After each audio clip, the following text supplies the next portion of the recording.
Hey guys, excuse me. It is Tuesday night, and as promised, I did actually get these John Deere parts painted on Saturday. I had the day off work yesterday, so I didn't do anything in the shop. Everything looks okay. It's my first time spraying anything with this single stage that actually mattered. Of course, you know, I did the chassis and the wheels, and it's kind of hard to get a feel for it. I mean, it looks really good, but these sheet metal parts, obviously, they're a little more visible, a little bit more, I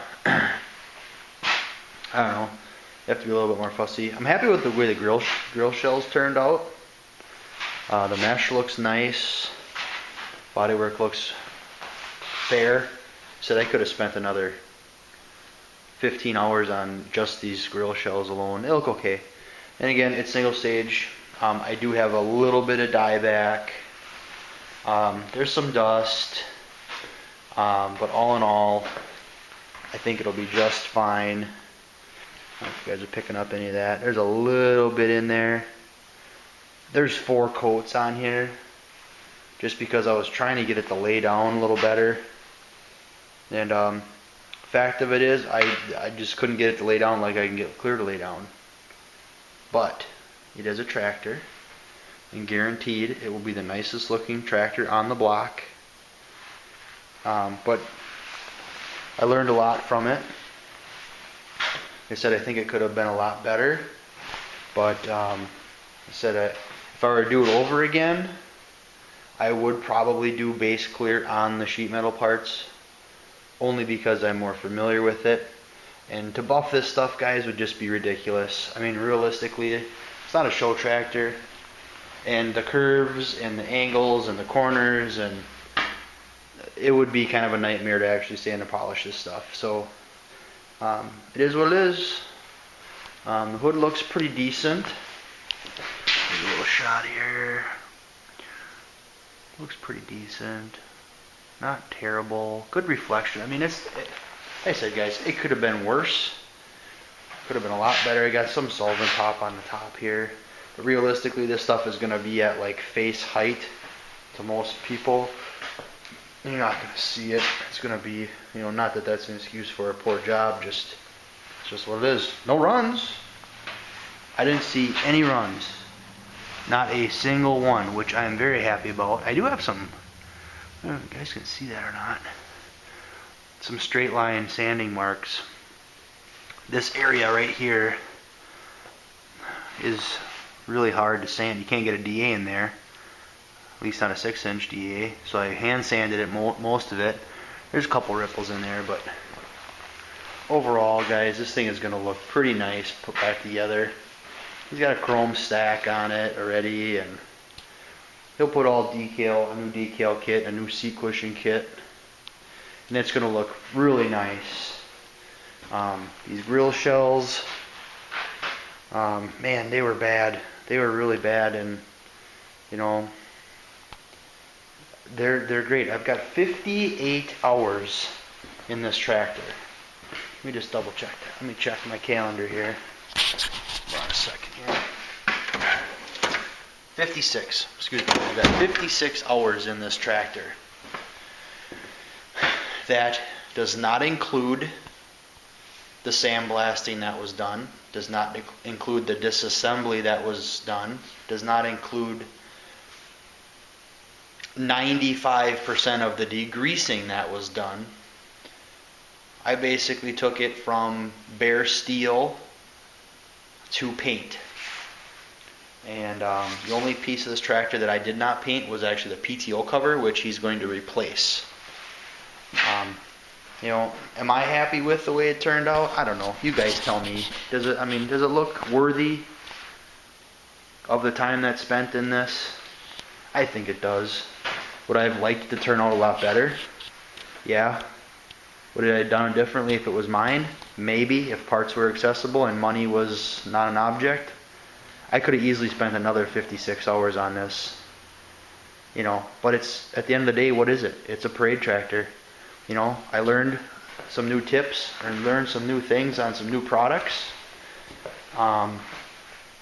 Did some welding, did some fabricating. If you remember, oops, sorry about the finger there, guys. This piece actually had a chunk busted right out of it. You can see where I welded it in on the backside, but it's the backside, so it doesn't really matter. I went through approximately,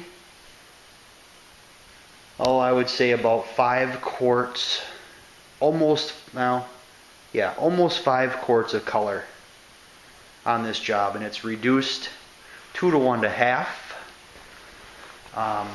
So for doing a whole tractor, nooks and crannies, parts, it's not bad. That doesn't include the yellow. Altogether with the yellow, I probably used 7 to 8. Might as well figure 2 gallons. Might as well figure 2 gallons of paint between the green and the yellow. But am I satisfied? I keep asking myself that question. I guess I'm satisfied with it. I want to see it outside in the sun. Could it have been better? Yeah, I know. Quit beating myself up. I know, right? But some of you guys are maybe a little more familiar with the single stage. I know why it's got solvent pop. I put too much material on. I know that. I was afraid of that going in, but it was getting to the point of, holy crap. I want to get it to lay down a little bit better. Can it lay down a little bit better? Can it lay down a little bit better? And I kept putting on more and leaving a little splash reducer. And I don't know if you guys are picking that up on the camera here in the light, but that's way more peel than I would like to see. But also, I will tell you, not to defend myself, but just to give you a little more insight, I did actually spray 1 coat of gray sealer, a 2K sealer, on all of this after a spot etch for bare metal. I don't want any of this rust coming back that was on this thing, so I want to make sure everything is completely sealed up. So it got 1 coat of sealer, and I don't know for sure if my peel actually came from the sealer. My sealer actually laid down pretty nice, I thought. But I'm wondering if, my first coat was a little bit peely because, honestly, I was a little afraid of getting runs. So I think my hesitation caused some of this peel, which it's not terrible. Like I said, if I wanted to spend another, 10 to 15 hours on these parts, I could sand and polish these parts. I've never really buffed single stage before. I would imagine it probably sucks, and I'm not going to get carried away. I think my obligation has been fulfilled for the barter that I did with this customer. I actually traded him this paint job for a 26 by 9, actually a cargo body off of a cube van for storage. I'll show you that sometime when we get outside and do an outside video. Excuse me. And he put it in and landscaped around it, leveled it, put a dirt berm up to it. It's actually really nice storage. I talked about up in my woods behind the house, next to the house here, next to the garage, I should say, actually. So, thinking about, okay, so I got some time in it, but I'm happy with it. But I'm going to start bringing a video with the next project here. So we'll see you next time. Tell me what you think, guys. Make sure to comment. Thanks. Gotta go.